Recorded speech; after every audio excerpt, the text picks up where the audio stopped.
Bonjour, chers apprenants. Je reviens aujourd'hui pour parler de l'engagement de l'artiste. Comment l'artiste africain doit utiliser son art pour aider son peuple à avancer.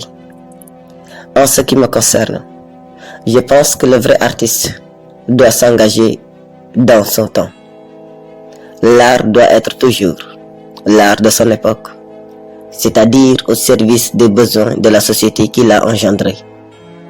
C'est donc de l'examen des besoins les plus pressants du peuple africain à l'état actuel que devra découler, qu'on le veuille ou non, la nouvelle orientation de notre art. Or, de quoi avons-nous besoin? Nous avons besoin d'une société africaine libre et parfaitement organisée. Nous avons besoin d'ouvrir davantage les yeux sur la nature extérieure, de posséder le réel au même degré que les Occidentaux, d'atteindre leur niveau d'efficacité, en un mot, de découvrir la nature dans sa totalité.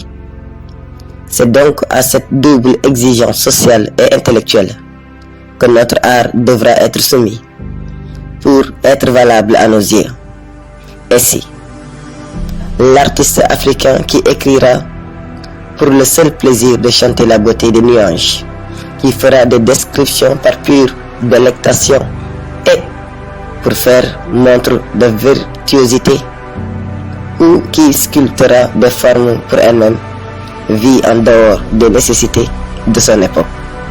Il en est de même de l'artiste qui tournerait délibérément les yeux vers le passé et qui se complairait dans une évocation pure et simple de celui-ci. Car ce faisant, il oublierait que la tradition, bien comprise, ne doit pas nous emprisonner dans une routine, mais doit nous servir de tremplin pour élever notre monde au niveau de l'époque moderne.